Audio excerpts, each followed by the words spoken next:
Welcome, everyone. I'm Lisa Meyer, and I'm very excited because today marks really a very good, exciting milestone as we kick off our first event of the regional network in energy for women in the MENA region, which we call Renew MENA.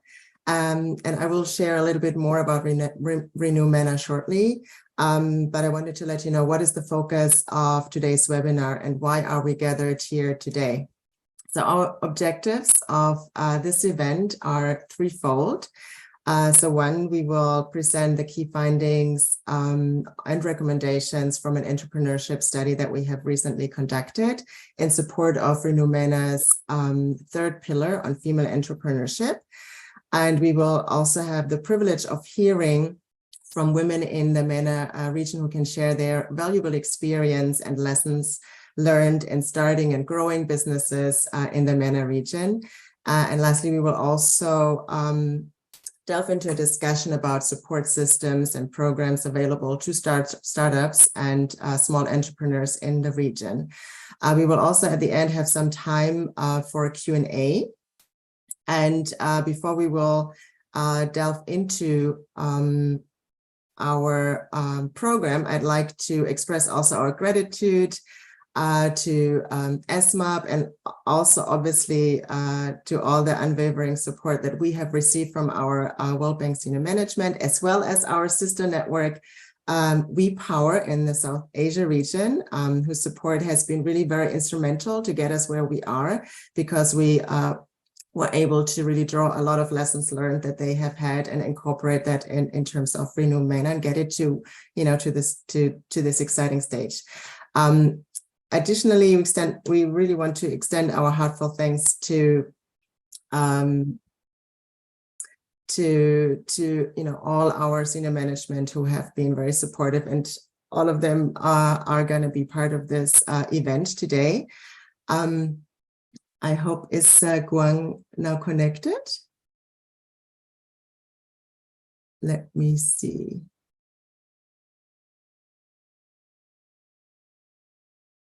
I don't think so. I don't see him yet. Munya, can you check whether? Not yet, Lisa. Oh, not yet. Yes. Okay, so then maybe before he connects, I will say a little bit about Renew MENA, which I had intended later, but I think we can advance that. So Renew MENA, the main purpose of Renew MENA is really to elevate the role and the participation of women in the energy sector. Thank you. And to really enhance also their opportunities in entrepreneurship. So we have, based on a regional assessment that we have conducted. One moment, I need to give the meeting ID.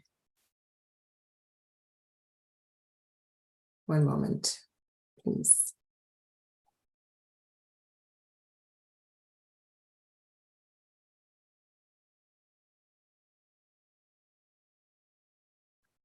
Okay, so let me quickly go back. So, yeah, based on a regional assessment that we have published last year, we have identified three main pillars of Renew MENA. And this is based on the results that we have had, which we had shared already beforehand. But just briefly, given that there is such a high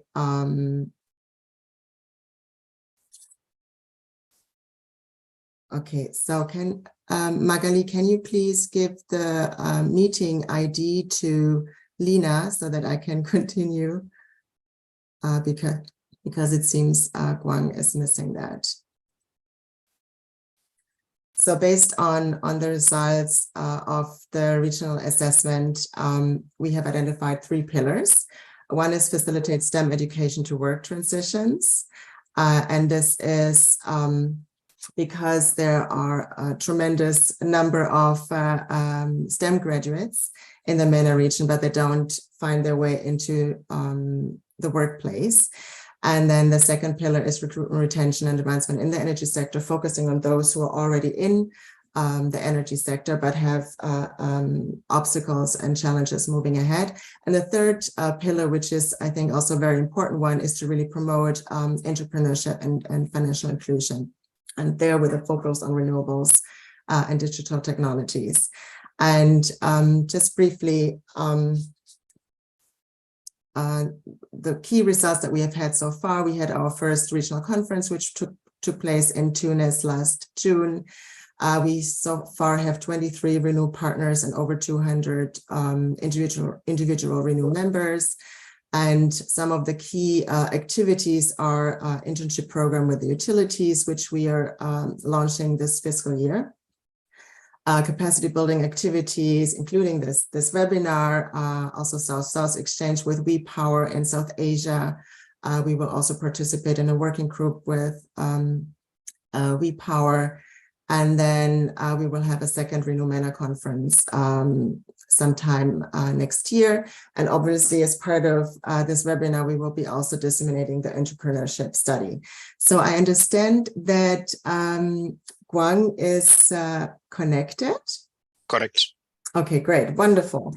So let me just say it is really an immense honor to welcome and introduce our esteemed guest, Guang Shen, who is the World Bank's Infrastructure Vice President. And Guang has been a steadfast advocate for the WePower initiative in South Asia. And we are also very privileged to have his support in providing today's opening remarks. So thank you very much, Guang, for connecting, for joining us. The floor is yours. Over to you. Hi, good morning, good afternoon. Can you hear me well? Yes, perfectly. Thank you. Okay, great. Well, first of all, thanks so much for the introduction. On behalf of the bank, I really have the pleasure of welcome you to the new Renew MENA partners, members, and colleagues and friends in the Middle East and North Africa region, in Washington, D.C., and also at other part of the world. I want to thank Paul and Hussein and the team for inviting me to join you in this interesting event on investing in female entrepreneurship to boost climate action in the MENA region. And I think a moderator already mentioned that I'm very happy really to see the WePower network. Some of you I'm sure know something about it, which is in the South Asia region, similar to what you're doing here in this network. This WePower network is now have a sister network called Renew in the MENA region. Both initiatives have been supported by the SMAP and among others. I want to thank them for their support. And I also understand that more collaborations and knowledge exchange are planned among these two initiatives, which is very commendable. The topic of today's seminar is really timely, as our need for innovative solution and scale up existing one to deliver new net zero commitments. This is even more pressing need at the moment. And the growing imperative for finding creative approach to many of the climate challenges the MENA region is facing today, ranging from water scarcity to rising sea level to extreme heat to unmet energy demands. Now, all these require targeted financing, entrepreneurship, and specialized expertise. Globally, the World Bank International Energy Agency has estimated that the emerging market and developing countries will require a massive increase in spending in clean energy technologies and energy efficiency. This is in the order of something like $600 billion a year to meet the SDG goal in 2030. And if you look beyond that and talking about a net zero scenario, we're talking about a $1 trillion estimate investment is required up to 2050. Moreover, the transition from conventional to renewable industry is expected to generate something like 24 million jobs by 2030. This is really an unprecedented opportunity for us to also correct some of the key imbalances in the sector, such as addressing the gender disparity by leveraging the evolving nature of jobs and technology in climate technologies in supporting the female entrepreneurship in these sectors. One example, in Egypt alone, we estimated the development of different clean energy technology, such as solar PVs, wind power, hydropower, etc., could increase job up to about 3.8 million positions. during the period 2020 to 2050. If we assume a similar scenario in the participation of women in this job is to the current percentage, which is about 15%, it will mean that the women that can participate in Egypt's clean energy transition could range between 210,000 to about 570,000. However, energy transition is a complex challenge that requires collaboration and problem solving together with the private sector. Increasing private investment and mobilizing the entrepreneurial potential in the renewable and climate tech is crucial for successful energy transition and to achieve the global climate goals. To do this, we must really have all hands on deck. We cannot do this when only 1 out of 5 women in the MENA regions is actively participating in the workforce, much lower than the global average of about 50%. In the energy sector, this figure is even lower, with the share of women working at only about 15% in many of the MENA countries, and less than 5 to 10% in the managerial positions in the industries. In the context of entrepreneurship, which is a topic of the webinar today, the MENA region is also falling behind compared to global trends. The most recent global entrepreneurship monitoring report illustrates that the MENA region exhibits a large gender gap in established business ownership compared to all other regions. Specifically, while 77.3% of the men own established business in MENA, only 3.2% of women do, compared to the global average about 8.4%. So we do have a gap to fill. This figure in the context of region that boasts more than half of the university graduate in science, technology, engineering, and math, so-called the STEM fields. They're actually women in the region. This is showing a really high amount of untapped and underutilized supply of female talents. I think moving forward, we really need to understand what works when it comes to entrepreneurial partnerships potentials, particularly in the clean energy and energy efficient field. What is holding back investors? How can we build on the supply of female talents? And what can we facilitate entrepreneurial journey to evolving on these fields? I'm very much looking forward to hearing from the teams on their preliminary findings, what innovative financing can do to bridge the financing gap to accelerate funding for the brilliant women in the MENA region in our shared ways to meet our energy transition commitments. I also want to recognize, I finished my remark, that we can only meet this challenge by learning from each other what works and what doesn't, and to scale up the work that we all embark together, which is really the purpose of this webinar. Networks like Renew MENA plays a critical role in convening different stakeholders, facilitating knowledge exchange, and foster a collaborative and supporting environments among countries, sectors, and different actors in the ecosystem. I really want to wish you an interesting discussion and fruitful seminar. Now I will hand over to my colleague who will have a little quiz to start the seminar. Back to you, thanks. Thank you so much, Juan. That was wonderful. So Chan, over to you. Hi, thank you very much. We're very fortunate to have such an opening. And now I would like to see how the audience feels about this little question. You can go to menti.com and enter this code 83569398 and vote on what you think is the percentage of women-led businesses in MENA are.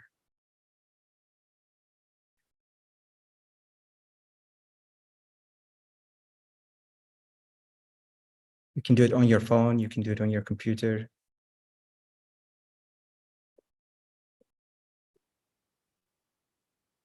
Less than 5%. We have more people thinking it's less than 5%. Wow.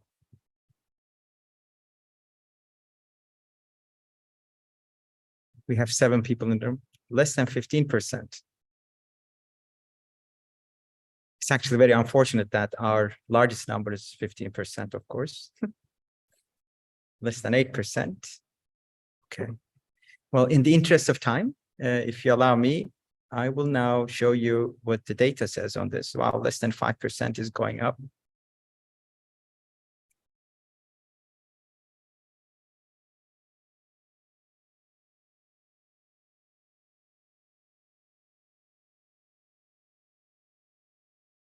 So we actually, with this question, wanted to also draw attention to what it means to say a women-led business. If you look at the graph, you'll see that we actually have a lot of businesses owned by women, and a lot of businesses whose majority ownership is are women, owners are women.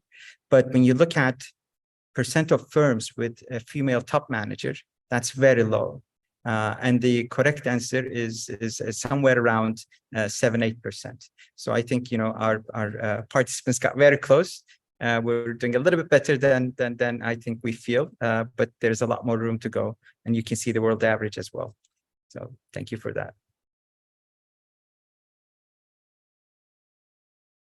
Over to you, Lisa. So I think since I've already, you know, spoken a little bit about the background and the origins of Renew, and in the interest of time, maybe Can, you can, you know, go ahead with presenting the key findings of the entrepreneurship study. Thank you.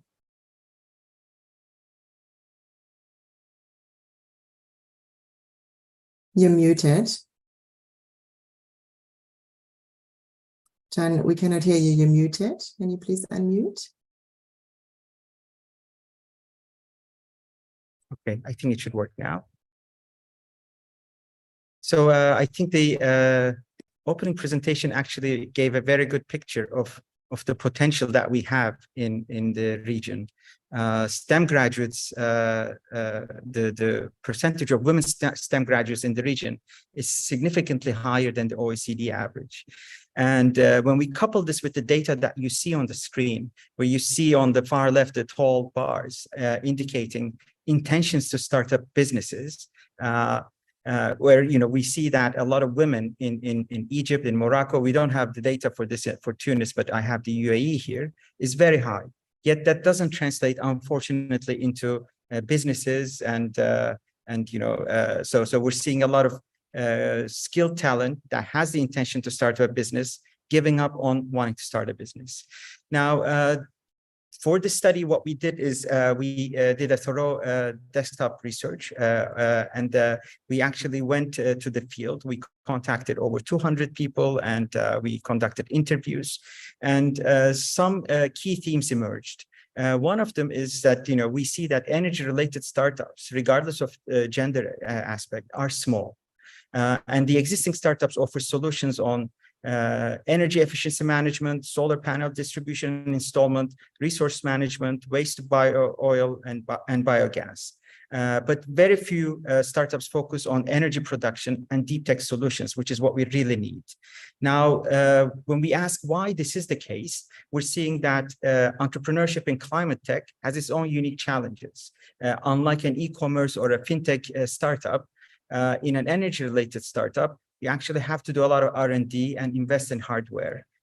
So this is what this requires higher upfront investments, which means longer return on investment periods and unclear exits. These together dissuade a lot of investors from coming in. And in the absence of investors, of course, entrepreneurs see these challenges and they also decide not to go into these things.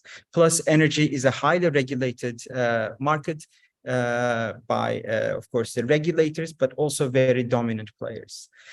Now, on the positive side, what we're seeing is that investment into clean tech is actually increasing. Compared to 2021, in 2012, we saw that 15% of VC funding in Africa went into clean tech companies. So this is very encouraging. But of course, we need to find a way to see that some of this investment goes to where it's most needed among female entrepreneurs.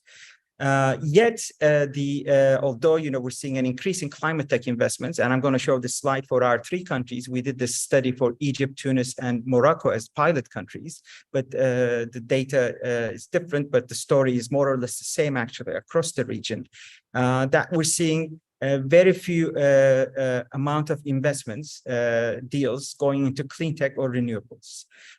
So that's what the top graph is showing.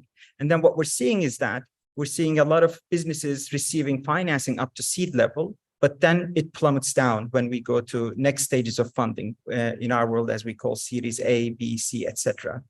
This is normal. Of course, not all businesses will actually succeed, but this sharp decline is disconnected from the world average, where we see a much smoother decline towards these businesses. So I'm going to pass these through very quickly, but this is the same data for Morocco, exactly the same picture, same data for same picture for Tunisia, more or less. We're seeing the same picture again. Now, I wanted to also share some of the preliminary findings from the interviews that we did. So low levels of women's entrepreneurship stems from multitude of reasons, and we're going to hear more about these from our friends joining us from the field. Yet there are existing positive efforts. Tunisia has an act called Startup Tunisia. In Egypt, there are strategies being developed and implemented just to encourage women entrepreneurs. But these are not enough according to the people that we have interviewed. Overall, the ecosystem is conducive for women's engagement in most places, but more needs to be done. Investors, when we speak to investors, as I just explained, they associate investments in renewable energy and startups with higher commercial risk. And regardless of the gender aspect of it, they shy away from these investments. And when we look at entrepreneurs, they also don't want to go into deep tech investments. They prefer asset-light options, such as software technologies to measure and reduce, to improve energy efficiency. What we need is that amid societal pressures, we need tailored support structures, which we're going to talk about, programs that merge flexibility, accessibility, and childcare. There are a lot of support programs in the region and very good ones, but they treat men and women the same way without being sensitive to the women's needs who have family pressures, family responsibility, concerns, etc. And then we were told by the interviewees that an entrepreneur's journey often starts with a startup. So we see a lot of startup employees starting their own businesses, yet we see very few women in startups. And this is mostly related to the unstable nature of working in a startup, when women who are trying to look after their families are looking for more stable paying jobs. And they're of course scared to work in a company that might go bankrupt in a couple of years' time. Last but not least, there is also data that shows funds with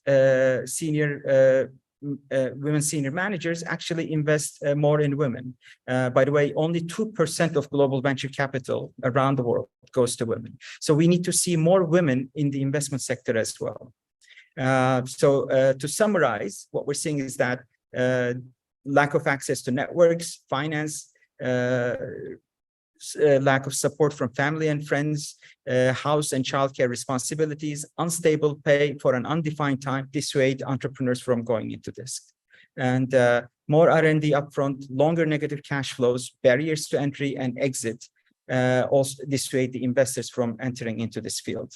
Then when we talk to investors very quickly, their biggest concern is lack of exit opportunities. Of course, this is not just true for these three countries, it's true for the whole global South.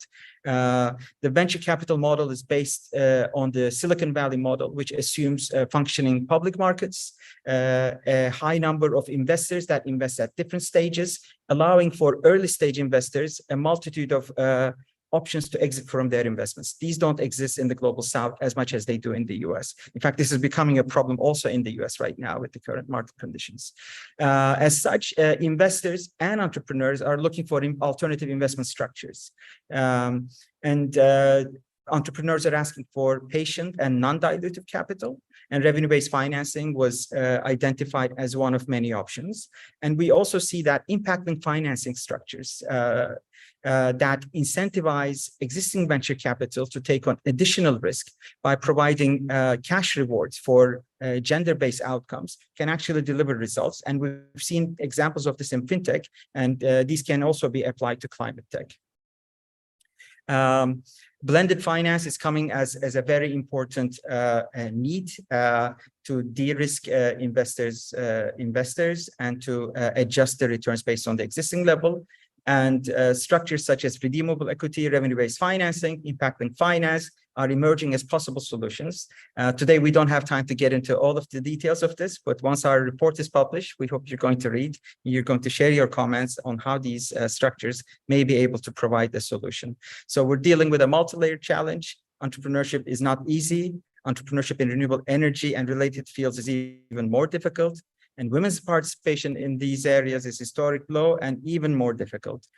Yet this presents a multi-layered opportunity. As our Vice President said, we need all hands on deck if we want to scale the solutions to meet our net zero targets. And for that, we need to empower women who actually make the biggest investment in the first place to go through the STEM training. And we also see that the residual impact of investing in women also will create many new opportunities. So investing in climate tech is a necessity because we need to solve our planet's problem. And it's an opportunity because we created the problem and we can solve it. But it's also an opportunity, as Guang said, to correct many of the imbalances, historic imbalances, such as gender, by actually building in incentives and channeling the billions and trillions of money going into the sector to meet the net zero targets. Thank you. With that, I'll leave it over to, I think, also we have a hand, I think. Paul, over to you. Very good. So good morning, good day for all of you. Welcome to the session. We're now going to move to the moderation of a panel discussion, which is going to give a voice to the female entrepreneurs and startups in the MENA region. But before I do that, let me just first also thank Guang for his opening remarks, for taking the time to come and speak to us, and leading on this agenda by also showing case of what has been his journey in South Asia with We Power initiative. We do hope that Renew MENA will achieve the same goals, and we should really follow these footsteps. I also like to thank Lisa and Khan for the introduction, because I think they have framed the conversation we're going to have in this session now. I mean, with a region that has the lowest labor force participation of women, 1 in 5, as Guang pointed out. And the women labor force participation in the energy sector is even lower. And then the number of women entrepreneurs is very low. But at the same time, as Khan was concluding, this is an area of opportunity since we have more and more women graduating in STEMs than in many other regions, including OECD. So clearly we have a ground full of opportunity here that we need to seize. And what we really need to work out is concrete kind of steps and initiatives that can help unlock some of these opportunities. So I'm very pleased to moderate the session, and I'm very pleased here to welcome my panelists. I would like to introduce them now. The first I will introduce is Ms. Maha Khalil, who is Sustainable Innovation Lab kind of lead person in the National Institute for Governance and Sustainable Development in Egypt. So Maha, welcome. We are pleased to have you. Let me also introduce Ms. Ruba Zubi. Mrs. Ruba Zubi, who is the Levant Regional Climate and Energy and Environment Lead at the Foreign Commonwealth and Development Office in Jordan. So welcome, Ruba. And the last, not the least, let me welcome here Ms. Sarah Ben Younes, who is the project manager at Investi at Startup Tunisia. Startup Tunisia is a mega organization in Tunisia that also promotes entrepreneurship and startup. So welcome, Sarah. So the three of you will be asked 2 questions. I will go in the first round asking 1 question to each of you. And I would like you to take probably 3 minutes just to give me a sense of your thinking about the question I would ask. So I will get started with Maha from Egypt. And the first question is really to know a little bit about your experience in the Sustainable Innovation Lab. Question is, do you see differences in the entrepreneurial areas of interest among young women and men? What has been your experience in Egypt? I mean, what are the differences that you see? What is really making you miserable when you see this kind of discrimination taking place in front of your eyes? Over to you. You have 3 minutes to give me a sense so that I can join you in that fight. Over to you. Let me firstly thank you so much for this opportunity and express my excitement and happiness being part of this amazing seminar about Renew MENA. It's a great effort working on such an important sector, trying to motivate more female entrepreneurs. As you mentioned, myself is Maha Khalil. By academia, I'm a university professor in Cairo University. And in addition to that, I had 8 years of working with entrepreneurs closely, female and male entrepreneurs. I used to be the programs manager of Flips Business Incubator. It was the first ever business incubator located in Cairo University. Then I moved to the SciLab, being the manager of the SciLab. As you mentioned, SciLab is the Sustainable Innovation Lab, which is the first of its kind in the region, trying to make sort of interpretation and transformation of the SDGs into actionable working startups, working and operating in the Egyptian market. Under the SciLab, there are 5 tracks: green and circular economy, digital economy, creative cultural industries, biotechnology industries, public innovation, public sector innovation. The spectrum of our activities is really diversified, from working with the Egyptian youth from ideation stage up to acceleration. And you can imagine how is the spectrum from ideation, incubation, acceleration, awareness activities, hackathons, many things we are trying to operate under the SciLab. So you've asked a very good question. I'm trying to be very focused here because I'm going to give you my, based on my experience working with female and male entrepreneurs in the last 8 years. I would rather prefer to use that, or to say that there is no kind of discrimination against female entrepreneurs. Let's say, or let's talk about that.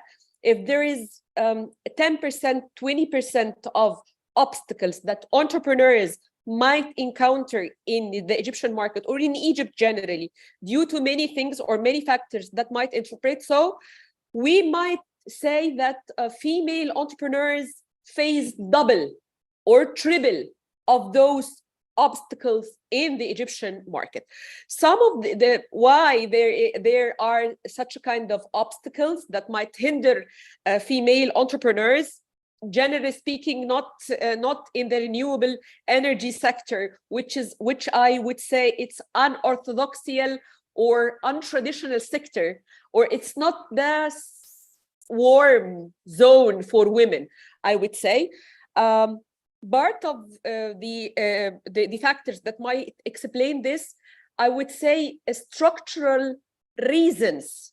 In fact, gender roles, gender aspect might explain a lot why we are having such a kind of dropout, as you mentioned, and Khan mentioned in his resourceful results, why we have such a kind of dropout of those who graduate or study STEM, and then they don't go to the market, they don't start their own businesses, or even work in some startups. I would give me more time later on in the discussion.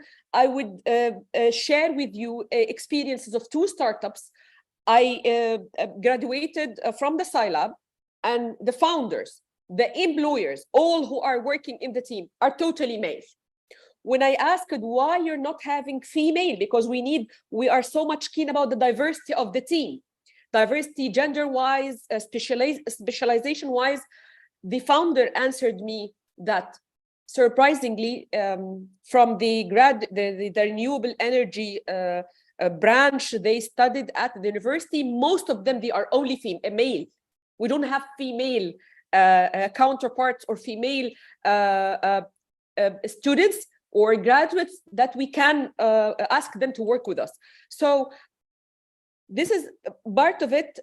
As I mentioned, the structural reasons that would motivate women, generally speaking, not to study, or to study, but not to work in such kind of, I would say, difficult sectors for women, because at the end of the day, you're going to get married, you're going to be a mom, and you have a care roles that you have to take part, you have to take the responsibility of this. So it's easier for you to work in something that will not take or require so much time, money, and it's risky for you.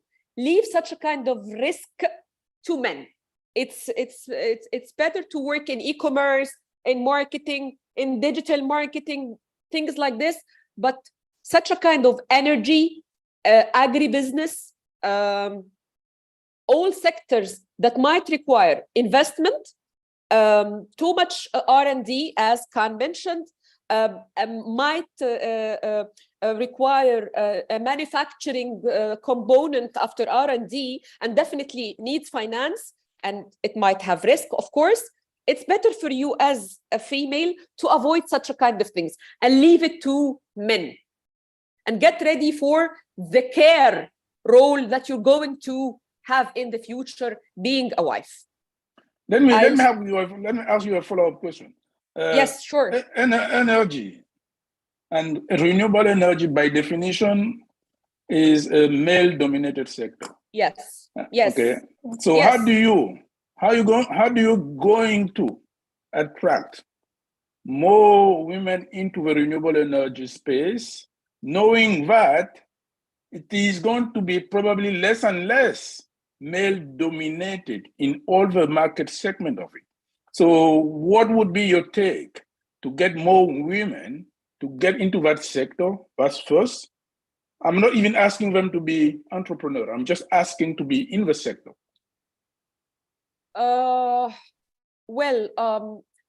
For me, I mean 7-8 years back, being at FEPS BI and currently in Scilab, part of our programs, and we care this in our mindset, is about the awareness component. So we used to go to universities where these kind of academic specialization there, and we're trying to headhunting women, okay, or female students, trying to explain to them or to introduce to them more concepts about entrepreneurship generally, how you would start to be an entrepreneur, where you find information or different programs that might help you to prepare yourself being an entrepreneur, trying to, I would say, break the stereotypes that women have.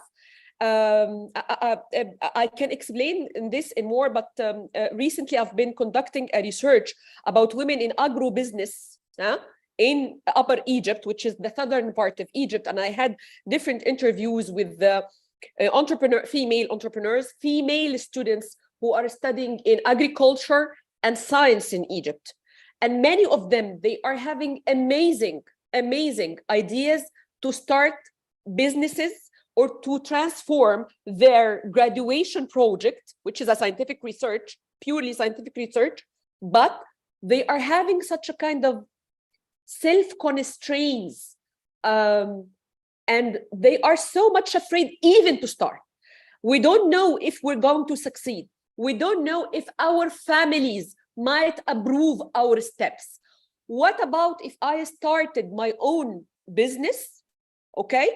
But I might not, my opportunities getting married might be few, because when I'm getting a founder or a businesswoman, so it means that men might get afraid of me. I've heard that by my own ears from young female university students having amazing ideas, and they are so much fear even to start their own businesses.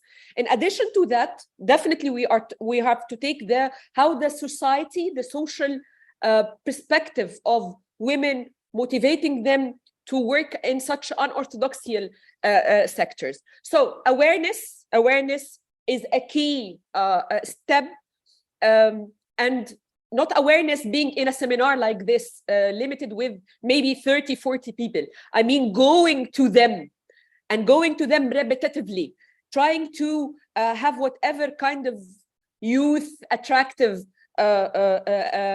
activities that we can attract them, even just to know I don't want them at this stage to start a business, but at least I want them to be introduced to different concepts, different way of thinking, and then maybe gradually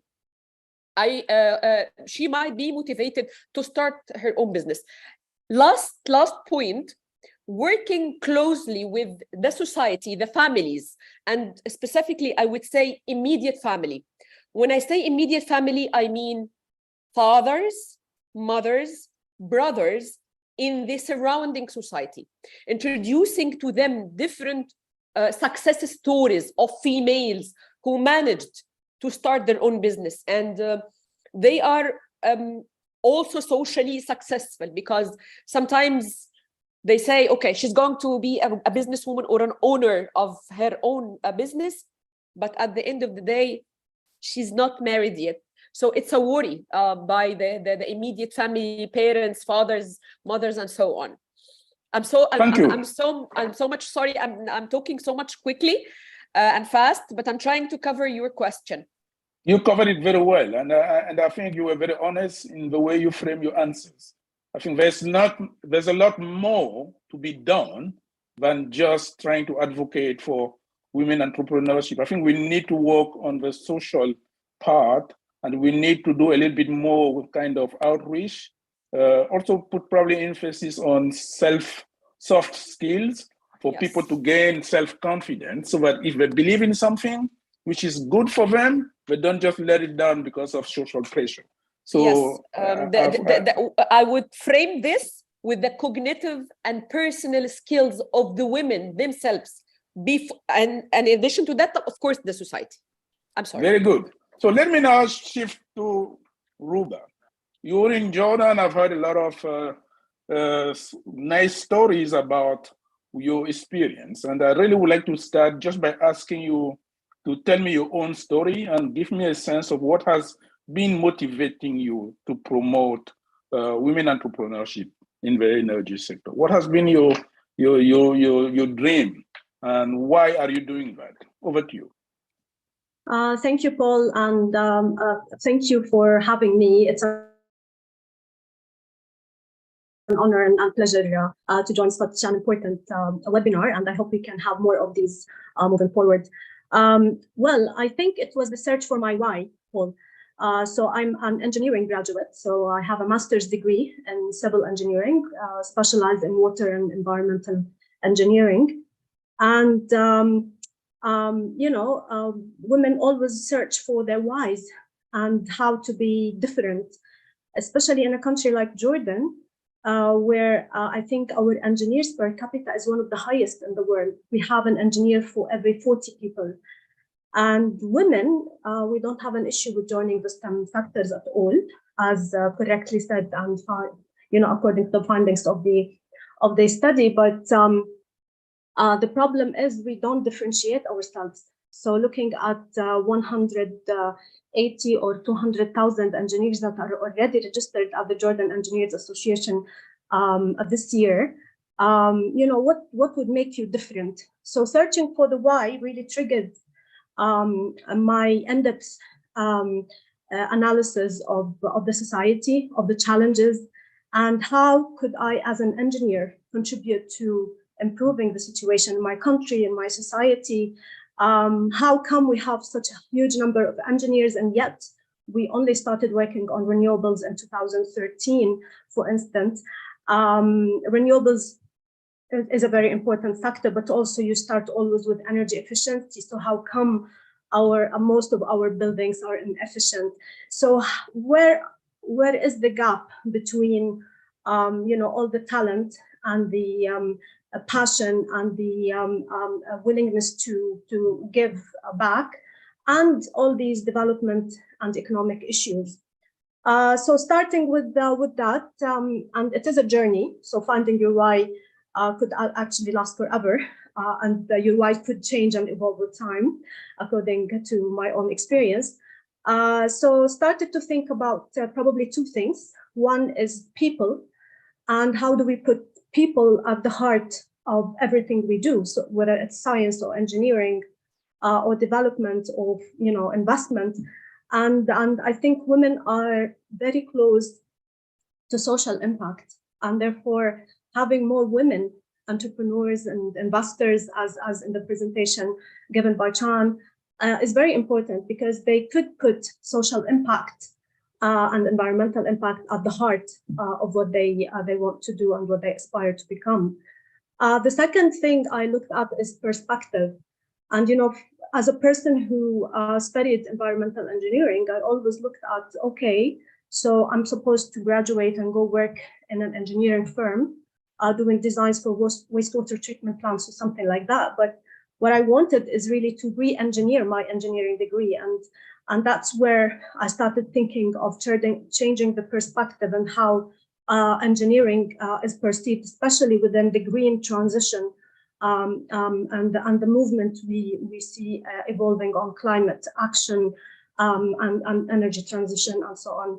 In a country like Jordan, and even the whole MENA region, water, energy, climate change, food security, all of these things are really at the heart of our survival. They're not really something, you know, let's do some luxury work and, you know, work on energy and water. And these two resources are very much connected. So how do we also make sure that energy, which is the backbone of development, is really well developed and planned and managed within different economic sectors, whether it's the water, the agriculture, the buildings, the industry, manufacturing, and so on. And I think what keeps me motivated now, after such a long years of experience in the public and private sector and so on, is really seeing the youth, and especially women, young women, all the time. So working with young innovators and entrepreneurs is my reality check. It's my inspiration. And that's the only way we could, as development practitioners, keep up to date with what they need, because they are the future. And if they can't be in the driving seat in terms of how they want to move forward, what are the things they would like to innovate, and how they would like to see their environment in the future, then we'll be really disconnected. And honestly, I think one of the key issues talking about innovation, entrepreneurship in the energy sector is to understand that innovation is a journey. And, you know, just like Dr. Maha said, it is not like you sit on the computer, develop a software or an application, and here you go. I think we need to understand how the energy innovations evolve from the ideation stage. How should the ideas be really based on market needs and the existing challenges, but also how do we plan these innovations to serve for the future beyond this current moment, and also beyond the small market, as Jordan is considered small. We always see our entrepreneurs really developing ideas, testing them in Jordan, but scaling them across the region and maybe beyond. So I think understanding the journey and the needs and requirements of each of the phases within the innovation journey is very important for both the supply and the demand of innovation. And I like the awareness idea, Dr. Maha. I did a lot of going out to women and young engineering graduates across Jordan, north, south, middle, and not really speaking only about my story, but bringing women from the energy sector within their own communities is very important, because you need to convince the parents, you need to convince the society, and really, I mean, convincing the woman herself is not really the challenge. I think it's all the surroundings, and having role models that, you know, you could aspire to become like is very important.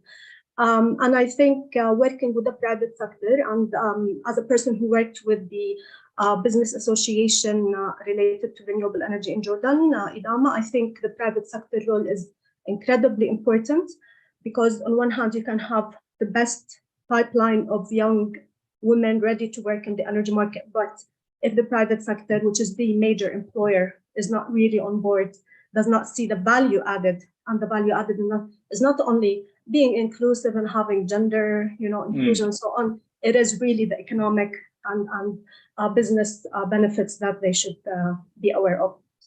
Very good. Thank you very much. I mean, that's really impressive.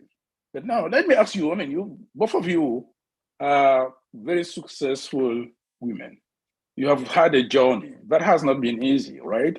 You have believed in something, and because you have believed in that thing, you were able to carry yourself throughout all these challenges. So the question that I'm trying to bring to you, I mean, if I am a little girl today in Jordan, starting with Jordan, and I want to be an entrepreneur, and I want to pick a sector. I mean, when I look at what Khan said, if I was to pick a sector, I would put probably a sector where the capital, the initial capital investment is lower, or a sector where I don't probably need to move from home because I can do it remotely. Why should I consider energy, and why should I consider renewable energy or energy efficiency? Let me start with you, Robert. Give me your take. I mean, you're living in Jordan. You've seen Jordan transition to renewable energy. The country has made a lot of inroads. If I was a young girl in Jordan today, why should I go and create a company in that field?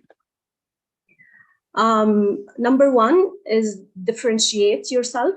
So being a woman entrepreneur in the energy sector, specifically in clean energy, contributing to low carbon development, energy transition, providing actual solutions and not just sell existing solutions, is a real differentiator. And I think today our women cannot just just settle for the conventional way of doing things and ordinary jobs.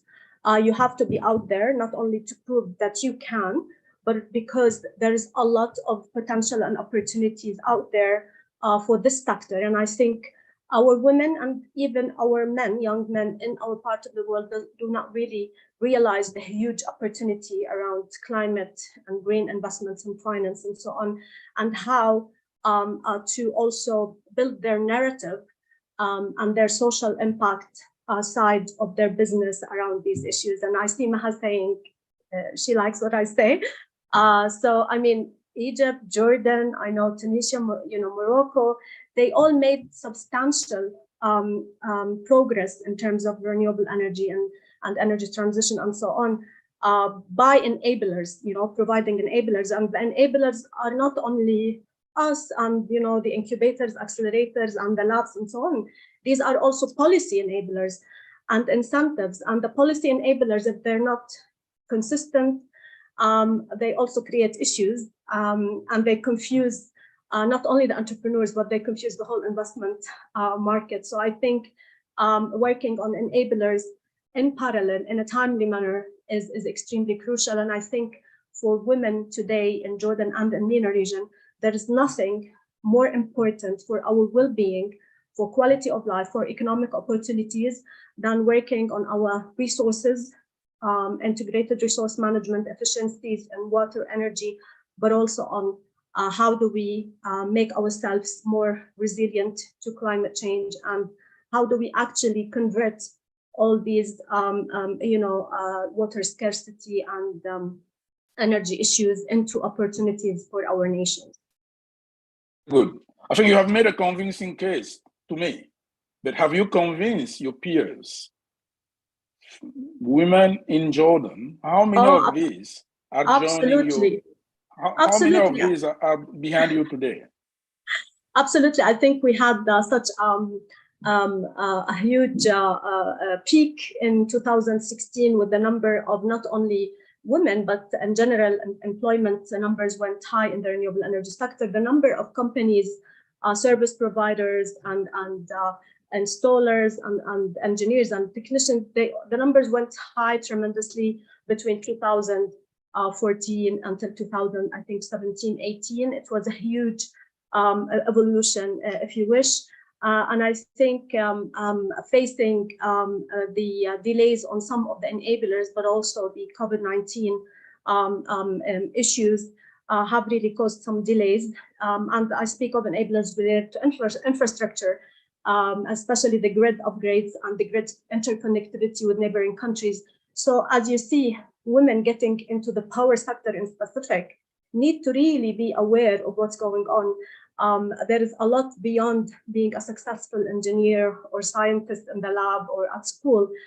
There is a lot to actually capture from the market, and there's a lot of up-to-date, maintenance that you have to watch for, news updates, what's happening, new technologies, and new models of finance. And finance, I think, remains a big obstacle for women in general, women entrepreneurs in any sector.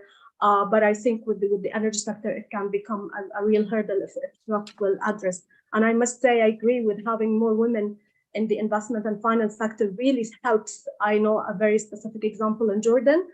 She's a CEO of a commercial bank, and the first thing she did was develop a specific program for women entrepreneurs that does not only give finance, but also does mentorship and business support and so on. So I do think that when you have the right woman in the right place, she can bring people, bring more women with her. Excellent. Very good. Thank you very much. Let me go to Ma. What has been your journey in this? Are you being convincing? Do you have a lot of followers really on this journey? Getting them to not be afraid about what the family will think, or not be afraid that if they do create their own business, they may have problem in finding a husband. Give me a little bit your success story. Well, my case is a little bit different from Roba, and I cannot agree more of what she said. And I said stump for what she mentioned. Yes. For me, personally, I'm not an entrepreneur. I'm working with entrepreneurs and trying to help entrepreneurs. But for me, I'm a little bit progressive, if you can say. I came from the southern part of Egypt, and I started to study here, working in Cairo, away from my family. So in a way or another, you can consider me as having an entrepreneurial mindset to work against or being against the stereotype that the society knows about it. But coming back to the question, what might motivate a young female to start a business in renewable energy? I would say yes, as Roba said, being distinguished, being different. And here I can tell you about one of a role model, a success story. I tried to introduce 2-3 years back to my students in Cairo University. She came from also Upper Egypt, this southern part of Egypt. She's a chemical engineer, Roba. But she was not satisfied working or being an engineer and waiting for Mr. Right to take her on a white horse and go. She had that kind of, I would say, self-awareness of herself, of her aspiration. Not everyone can have or possess such a kind of self-awareness. But I would say that this person, this female chemical engineer, freshly graduate from Faculty of Engineering, she had such a kind of awareness that I want to be different. I'm so much aware of the surrounding environment. I'm seeing and following the waste, the agricultural waste. That is not a waste. We should not treat this as a waste. It can be transformed into a source of energy. So what she did, she decided to leave her family. And definitely you can imagine what kind of anger, especially male anger in her family, going unfortunately to Cairo, because by the time when she started her business, she didn't find the technical knowledge support from incubators or accelerators in Upper Egypt. So she has to come to the center, to Cairo, to start her own business. So she started learning first how to start a business, because she is a chemical engineer. She has no idea how to start a business. What do I need? How do I understand the market? What kind of market? What is the market? What is the market share or I'm trying to get? How I can transform my idea about transforming this agricultural waste into a form of energy. So after 2 years of studying and learning, being incubated in some incubators in Cairo, she started her own startup with building energy units that takes or working on the agricultural waste, trying to get methane, okay? Firstly, she started working in the field, the farms, and then providing these kind of units to houses. So it's about being or start having this kind of self-awareness about myself, my aspiration, what I can do, what I can't do. Not everyone might have this kind of level of self-awareness first, and then being determined, having the perseverance to start the journey. Ruba, thank you so much. It's a journey, it's a mindset. And she didn't succeed, she didn't, I would say, achieve profits from, we know that, from year 1 or year 2 even. But year 3, she started to gain some profits and even got investment from Italy and some other countries to invest in her own startup. How the society perceives her, she is not the stereotype female that she ends or she's finished with her education, get ready to the care role. So she's being different, she's being distinguished, and she knows that sometimes how the society might perceive her.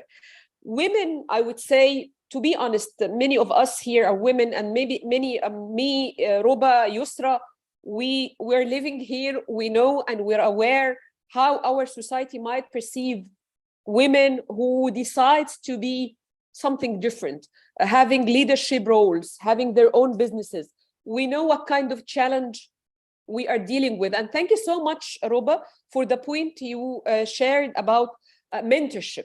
It's very important to have women in investment, definitely, but be cautious that if you're helping women, you might be accused of, oh, you're helping women because she is a woman, not because she's worthy to be invested or to have some investment in her business. But mentorship is very important, from women to women, understanding what we are going through, what we might face, what we might suffer from. And as I mentioned in my first comment to your question, working on the self-restraints component, the cognitive, personal development of a female entrepreneur is very important before learning a female to be an entrepreneur. Thank you. This is an excellent conclusion. I think that's probably the start point. We need to make sure we are addressing the root cause. The root cause is really the self-restriction that really inhibits the potential that people have in them, right? So everyone is born with some potential, and that potential cannot materialize unless you unleash it. And part of the exercise would be to try to accompany that. I think you made a lot of very strong points. The self-awareness and the support that goes with it to maintain and groom the aspiration, being determined, because success doesn't come in one day. It really have to be a consistent deployment of efforts and energy. Differentiate yourself, meaning that don't just come with whatever you find them there out, but try to bring something that is not there, because you know your journey is going to be very difficult. And if you really want to get support, you better come with some very innovative kind of proposition. And then having role models and benefiting from mentorship. I mean, a lot of important points, because many of our young girls dream about their role models, and that creates aspiration, and that creates the trajectory. So I would like to thank you for that wonderful session we just had. It was really wonderful to be with you, and you made my day, because I think you have helped me to understand better what can be done in addition to what we thought we are already doing. And I'd like to wish you success in everything that you do. Thank you. And we'll keep in touch. Have a nice Thank day, you and so let me much. hand it Thank over you, to Thank you, Paul. Ball. Lisa. Thank you, Ball. Thank you. Moderator. Bye. Thank you all. Bye. Thank you. That was wonderful. And also, Paul, you have a special talent in moderating. You could be in TV. And thank you so much for our great panelists. That was really very interesting. So I think we have now Samar Esmat from IFC and Valis Grant from Climate Kick with us. So over to you, Samar. Thank you so much, and it's a pleasure to be here. I was listening with a lot of interest to what Maha and what Ruba were saying. So, and I'm excited to share the slot with you, Wallace, and look forward to hearing to your presentation. By way of introduction, my name is Samar. I'm a fellow Egyptian Maha, and was very excited to see that there's another Egyptian on the panel, and I lead IFC's work on gender and inclusion. And I was asked to join today to speak a little bit about a very interesting project that we're launching called She Wins Climate. The idea of that project is to support 100 female entrepreneurs from around the world who are taking climate solutions to the market in their own countries. And when I was approached, I said, I would love to speak about this project about a year from now, because we haven't quite launched it yet. So what I'm going to do instead is I'm going to talk to you a little bit about the preceding project, She Wins Arabia, which supports 100 Arab women in the Middle East who are female entrepreneurs, but is not yet specifically focused on the climate sector. It'll give you a little bit of a taste of what we do to support female entrepreneurs, and you hit a lot of important angles, Maha, that resonate with the work that we do. And then I'll close with giving you a little bit of a teaser on what She Wins Climate, our project, will look like once it's launched. So with no further ado, let me share my screen. And I'm not great with technology, so if I lose you or if you lose me, don't despair. Share screen. There we are. You should be able to see a screen that says 150 women. Yes, we Perfect. can see it. Wonderful. So She Wins Arabia is a project that we launched 2 years ago, and I'm very excited about it. Actually, I have a lot of passion for it, and I hope it. I hope I'll be able to convey that. It's a project that we started with the idea, with the premise that we wanted to support female entrepreneurs from around the Arab region, and we've actually pretty much finished the project. And what we've done over the course of 2 years is really to bring those 150 women together, strengthen their skills and knowledge about how to scale their startup. And you spoke a little bit about that, Yamaha, and it's to do with technical skills, business knowledge, but also with self-confidence and having a vision. But it's not just about the women. It's about recognizing that what's going to make it or break it for these women is the ecosystem in which they operate. So we acknowledge that the startup ecosystem, consisting obviously of incubators and accelerators, but also venture capitalists and angel investors and similar, are going to be very crucial for these women to be able to not only start their business, but to be seen by them, to be supported by them, and to expand it.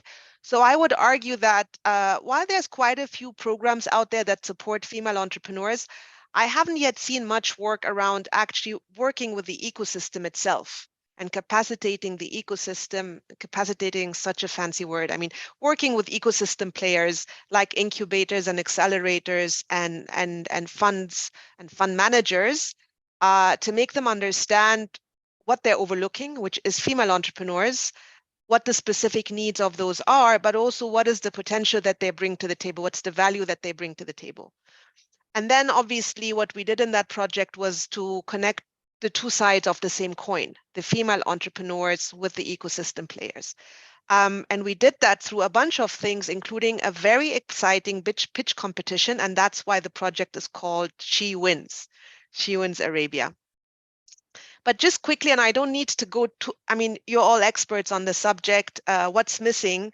Obviously, we know that we're engaging in that space because a depressingly low 4% of enterprises in the Middle East are majority owned by women. 96% of enterprises are owned by men. It's very depressing to know that, but it also gives us fire in the belly to do something about it. There's a bunch of reasons. I'm not going to go into the complexity of what's holding women back, but we know that for sure one thing is, of course, very low access to financing. And the bar is really low here. I mean, only 55% of women-owned businesses have access to credit. So only every second woman is able to access credit. And if you go to the tech-powered startup space, you'll see that only 6% of the VC funding in the MENA region goes to women. So access to finance is a big thing, but as Maha and others spoke about other barriers, and that may include, knowledge of the market, skills, confidence, and then also bear in mind that everything that these women will be doing, they will be doing through a lens of being someone who manages a household, who has kids, who may have mobility constraints, who may live in a very conservative context where it's frowned upon to go to a business meeting later in the evening, things like that. So we started off with She Wins Arabia 1, which is the first phase of the project. In 2022, we initially set out to support 50 women from 8 Arab countries.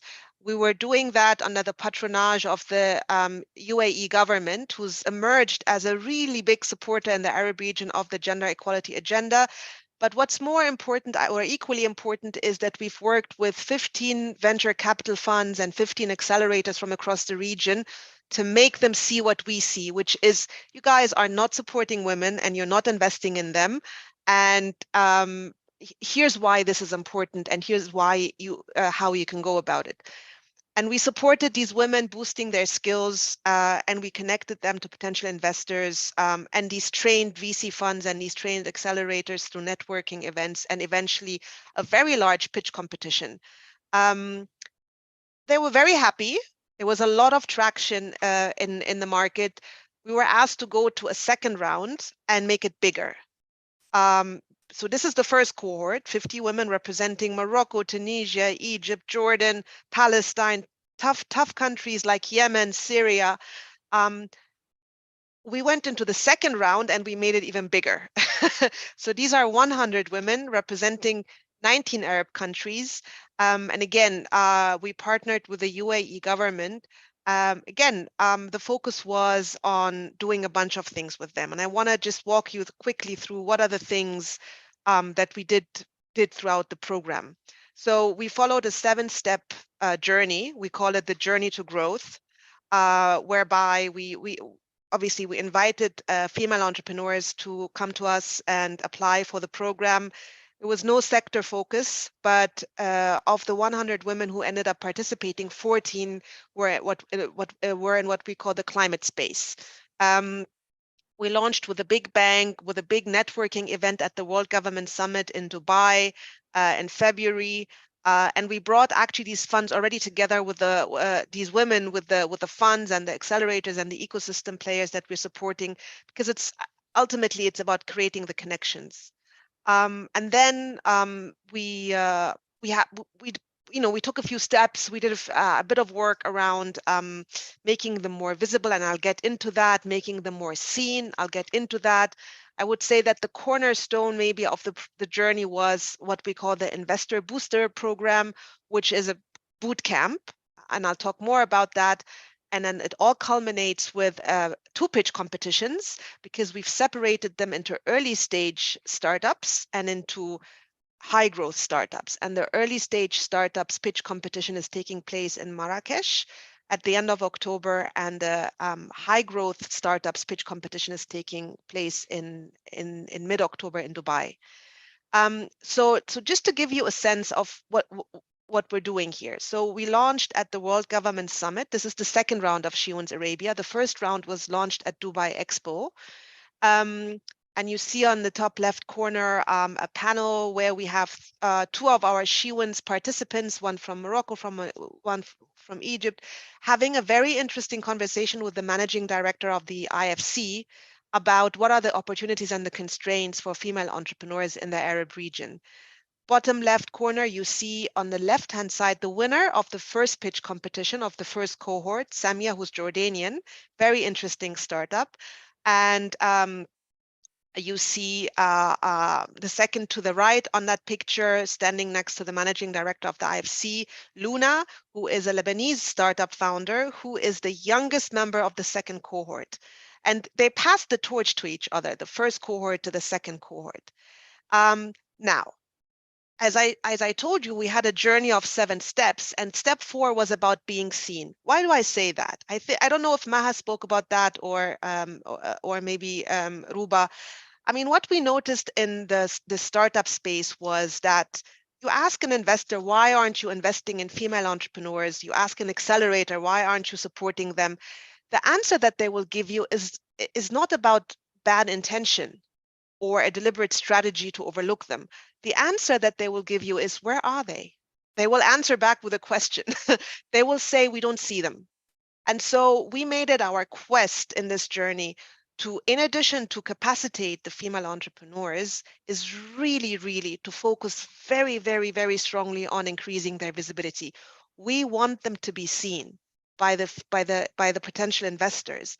And you amplify their visibility, obviously, not only by connecting them directly to investors and putting them on all the events and the networking spaces that exist, but also using media platforms. And this is an example that we shamelessly milked. So Shark Tank, which everybody knows is a startup competition television show, came to the Middle East this year for the first time and picked Egypt as a market.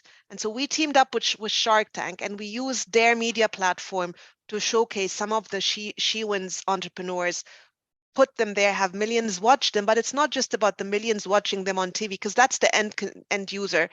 But as you all know, the model of Shark Tank, these women or these entrepreneurs pitch their business to a jury of investors. And so we use that as a way to make them seen. And I think the theme of visibility, being seen, is so very important. We didn't understand that quite very well when we started out designing the program. We were doing your typical boot camp, plain vanilla training. And what we got as feedback was we struggled to be seen. This is the investment readiness booster. So this is the 5th step in the journey, where we trained, believe it or not, 100 women. And the way to do that, and the only way to do that, is virtually. And that's the beauty of what COVID has brought us. You're able to scale and do a lot of these things. You lose quite a bit by doing virtual trainings, but this was the boot camp that we conducted. And the idea was to send them through the boot camp to make them what we call investment ready, so that they can pitch with confidence to the potential investors. And the journey ends obviously with what I would call the cornerstone of the project, which is being sat in front of a jury of investors and pitching your business to them and asking for the investment that you need. In the first Shewin's Arabia round, where we only had a cohort of 50, we did one competition. That was it. We had 10 finalists in that competition and a jury of investors. In the second round, we learned quite a bit the hard way that doesn't quite work out, because the entrepreneurs are at different levels. And it's not quite fair to put a high potential, advanced, mature entrepreneur in the same badge as an early stage that's still trying to figure out their business model. So we decided to separate, and we said we're going to have a Shewin's Arabia pitch competition for high potential 10 startups that are advanced, that are ready to take on advanced investment. And that's happening 2 weeks from now in Dubai. And we're going to have a separate pitch competition for early stage. Thank you. Thank you so much, Samar. Since we have, not much time left, and we would also like to give Wallace the opportunity to say a few words about her program. It would be great if you, could share with us the PowerPoint so that we can share with everybody. May I ask, thank you so much, Samar. And may I ask Valis to please, talk about her program in terms of gender entrepreneurship, what you're doing, Climate Kick. Thank you. Absolutely, my pleasure. Over to you, Wallace. Thank you, Samar. And hopefully I can actually build on what you said when you talked about targeting incubators and accelerators. So super excited to talk about our work. Yeah, firstly, just thank you for having me. And it's been such an interesting insight listening in, particularly around the kind of regional areas and talking about how it's working in MENA. So my name is Wallace and I am the Gender and Entrepreneurship Lead at Climate Kick. For those who don't know, Climate Kick is an innovation organization that works on systems change through innovation and particularly on climate. And one of the things I was listening to, and I just wanted to add something because I've been in an event last week where we were talking about women entrepreneurs and this gap in investing. And what's really interesting is that we've seen so many of the case when we're talking about, you know, all these amazing examples of women entrepreneurs.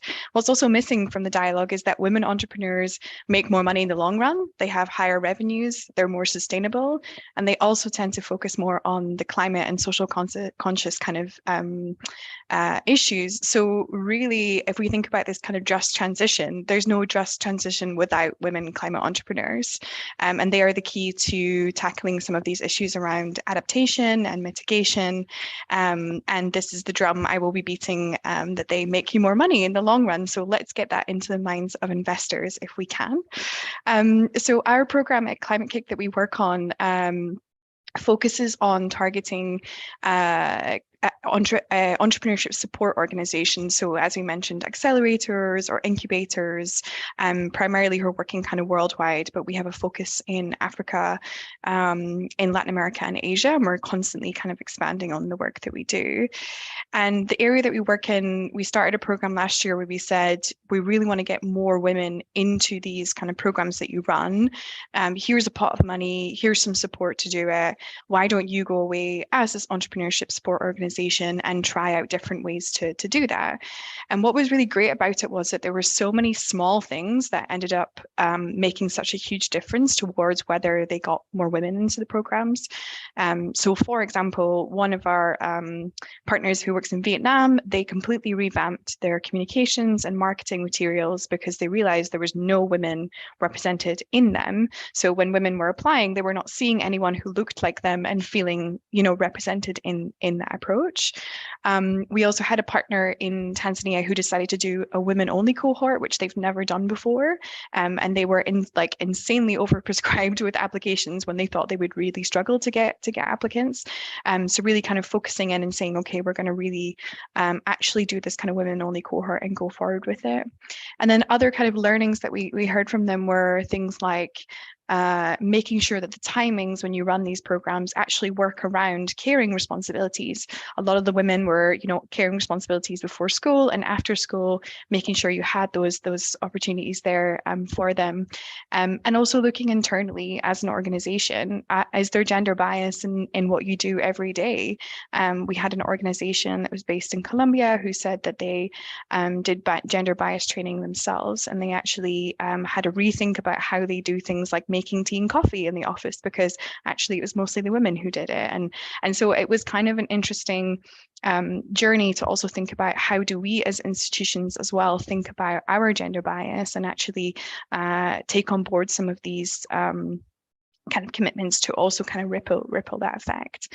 And I'll keep it short because I know that we're kind of running close on time, but I just wanted to add one small thing that I was at 2X Global meetup this week, which is a big kind of network of investors who are trying to invest more in gender equality and also climate as a kind of two sides of the same coin on this.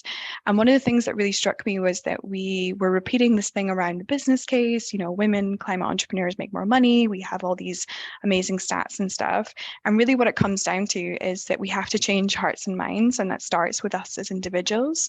So I would say particularly the elephant in the room is that we need men in power to also be taking on this issue of gender equality, to be championing it. It's not enough for women just to empower themselves. It also needs men to kind of think about how they dismantle some of the power structures and how they actually start to move out of the way to let women leaders come in and step up in these investment roles, in these kind of big institutions, so that we can see change in who's actually getting invested in. And I'm really excited and really hopeful coming off of this and coming off of last week that we will be able to do that. So I'll pass that back over now. Wonderful. Thank you so much, Wallace. I think that was really great what you said. Not only, you know, the kind of support that the program is providing, but also to give the investors sort of like the language that women business and climate, they make more money for them. So I think that's the most important argument here. So I hand over to my colleague Yusra, who will be just summarizing some of the questions that we have had in the chat function. Over to you, Yusra. Thank you very much, Lisa, and thank you all the panelists. Very, very inspiring discussions and actually good reflections from the chat. I have a few questions and even comments. Just to add to what you have mentioned, let's start. We have Angie Adli from Gazreg. She has actually many insights. One of them, she was asking about or introducing the idea of not repeating the same mistakes while going into energy transition. If we have had the energy as, like Maha mentioned, not as warm zone for women as other sectors. So let's not repeat the same mistakes. And here she's talking about the actually gender responsive financing mechanisms as a key part of this. Let me mention all the comments and then maybe for the sake of time, just take 1 minute reflection from each of you. The other point also is on policy making and engaging with policymakers to introduce the idea of supporting the women in energy sector and so, and also showing more role models and creating more networks like Renew and like other female networks and building some kind of support system for women to start supporting each other and sharing experience and so.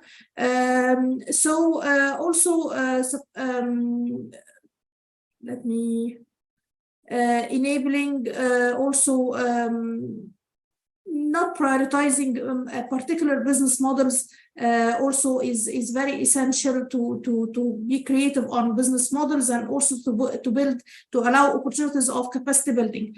I'm very conscious of time, so I would like to see if any one of you have any reflections on any of the ideas mentioned, and then we can just have the close. Just 30 seconds comment, if any. Yes, I can start maybe, and then Maha can complete the final messaging. Okay. I think on the learning from the lessons and past experiences is very important. I believe that many of the internationally supported projects do have these project reports and reflections and so on, but they are never shared or discussed with the wider community and partners. I think this is very important. The access to finance for energy, especially for the entrepreneurship and innovation stage, is very important, and they cannot just become another SME finance or another concessional loan financing or another high interest rate finance. So I think blended finance is the future. Looking at climate finance now and impact investing is very important. And I believe that there are a few initiatives that were launched recently in New York that we need to look at. The second, the quick reflection, yes, Angie, I read her comments. She had a lot of good insights on the enablers. And I think she mentioned one specific one, which is networking and establishing networks and making sure that entrepreneurs and like-minded people, not only women, interact and know that they are not alone.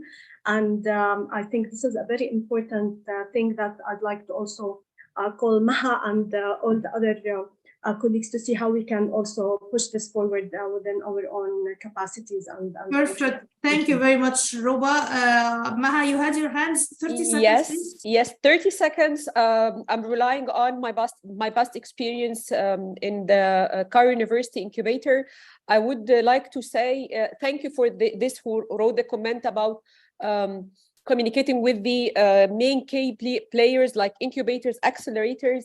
Some incubators, but it depends on the staff who are working. If the staff have this kind of awareness about the gender aspect, we used to conduct a specialized incubation program only for females, because we were so much aware and still aware of this gender aspect that women are encountering maybe double of the obstacles that a male entrepreneur might have. So we used to organize a specific incubation program targeting female entrepreneurs. We called it HER.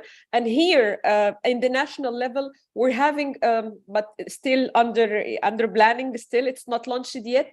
We're having a bunch of activities that are targeting specifically women. So don't worry, we have this kind of in we're mind. On the right track. We are on the right track, and we're talking with other incubators and accelerators who are working in the ecosystem. And definitely with this very optimistic views towards the future. Let's hope for the best. Requesting Hussam to provide the closing notes. Thank you. I'll stop here. Really, thank you very much, all of you. I mean, maybe this time we have this session 1.5 hours, and we thought at the beginning it might be long, by the way, but I think we need another half an hour. Not only that, we need more sessions on the same subject. I like to thank first. Let me thank Lisa, Yusra, Samantha, and Ken from the Renew MENA team. Really, they have been doing excellent work the last 2 years in building this network, to putting it together.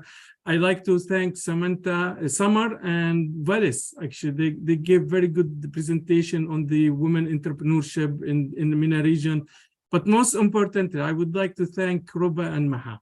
I mean, you really set the stage for this discussion, and you gave us aspiration today on how we can really, on the role of the Arab woman, that they control their own career and their own life, and they are determined to move forward, and they can aspire other girls and women in the region. So this is something I feel really very proud of it.